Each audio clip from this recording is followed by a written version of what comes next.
வாழ்க வளமுடன். இன்னைக்கு மூக்கில் சதை வளர்ச்சி அதை பற்றி சீர்தெரப்பியில் பார்க்கலாம். இப்போ ஏன் மூக்கில் சதை வளர்ச்சி அடையுது அப்படின்னு பார்த்தீங்கன்னா, சைனஸ் ப்ராப்ளம் தொடர்ந்து சைனஸ் ப்ராப்ளம் இருந்தாலோ இல்லை மூக்கில் பார்த்தீங்கன்னா சளி தொந்தரவு, அதே மாதிரி மூக்கடைப்பு, இந்த மாதிரி சின்ன குழந்தையிலேருந்து அவங்களுக்கு இருந்துகிட்டே இருக்கும். அதே மாதிரி ஆஸ்துமா, ரொம்ப ப்ரீத்திங் ப்ராப்ளம் இருக்கிறவங்க, ஆஸ்துமா ப்ராப்ளம் இருக்கிறவங்க, இவங்களுக்கெல்லாம் பார்த்தீங்கன்னா நாள்பட்ட வியாதியாக ஆகும் பொழுது கொஞ்சம் நாளடைவில் பார்த்தீங்கன்னா அந்த இடத்துல மூக்கில் சதை வளர்ந்துடும். அந்த சதை வளர்ச்சி ஆச்சுன்னா என்ன ஆகும்னா, அவங்களுக்கு ஒரு சைடு ப்ரீத் பண்ணுற மாதிரியே இருக்கும். அதே மாதிரி பார்த்தீங்கன்னா கண்ணு ரொம்ப ஹெவியாக ஆயிரும். எந்த சைடு ப்ரீத் பண்ணுறாங்களோ அந்த சைடு ஈஸியாக இருக்கும். அதே மாதிரி ரைட் சைடில் ப்ரீத் பண்ணாங்கன்னா லெஃப்ட் சைடு உங்களுக்கு பிளாக் ஆகி அந்த இடம் ஹெவியாக இருக்கும். அந்த கண்ணும் ஹெவியாக இருக்கும். அதே மாதிரி ரைட் சைடு பிளாக் ஆயிருந்ததுன்னா அந்த கண்ணும் அந்த கன்னம் அந்த கண்ணுக்கு மேல் இருக்கிற அந்த புருவ பகுதி எல்லாமே ஒரு மாதிரி ஹெவியாக தெரியும். ஆனால் மார்னிங் எழுந்திரிச்சா கொஞ்சம் நார்மலாக இருக்கும். படுத்தா அவங்களுக்கு அந்த மூக்கு பிளாக் ஆன மாதிரி ஒரு ஃபீல் பண்ணுவாங்க. ப்ரீத்திங் ரொம்ப கஷ்டமாக இருக்கும். அதுக்கு என்ன விதை சிகிச்சை வைக்கலான்னு இப்போ காட்டி கொடுக்குறேன். பார்த்தீங்கன்னா இங்கே 2 கண்ணு, அதே மாதிரி இங்கே மூக்கு பகுதி வரும். அப்புறம் இங்கே கடுகு, இங்கே வெந்தயம், அதே மாதிரி லார்ஜ் இன்டெஸ்டைனில் வெந்தயம். அப்புறம் இந்த இடத்துல பார்த்தீங்கன்னா 2 மிளகு வச்சுக்கணும். இங்கே வெந்தயம்,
லார்ஜ் இன்டெஸ்டைன்,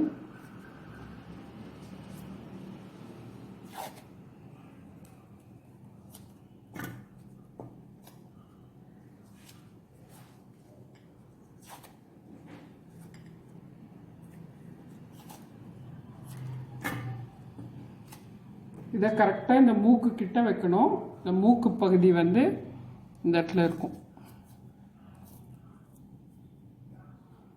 வைக்கணும்.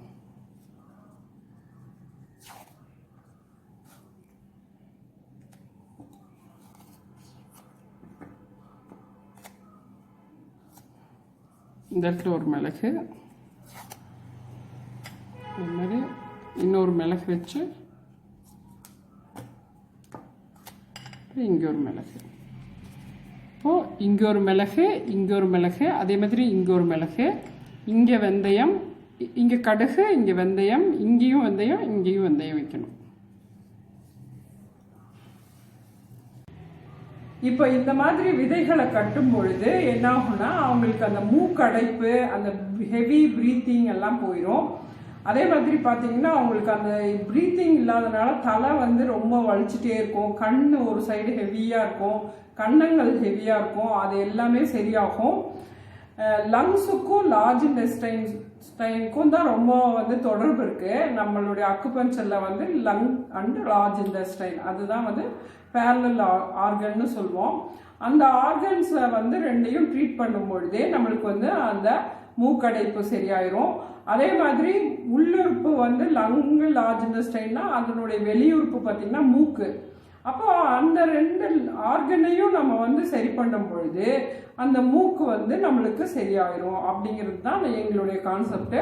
இப்போ நீங்கள் அந்த சீர்தெரப்பியை சரியாக செய்யும் பொழுது உங்களுக்கு வந்து இந்த பிரச்சனை வந்து அப்படியே சால்வ் ஆக ஆரம்பிக்கும். தொடர்ந்து ஒரு 30 நாள் இல்லாட்டி 48 நாள் இப்படி ரொம்ப கிரானிக்காக இருக்குது, ரொம்ப வருஷமாக இருக்குது அப்படிங்கிறவங்கெல்லாம் வந்து ஒரு 48 நாள் செய்யும் பொழுது இது சரியாயிரும். அதே மாதிரி 8 மணி நேரம் வைக்கணும். இந்த 1 இன்ச் மைக்ரோபோர் டேப் தான் யூஸ் பண்ணணும்.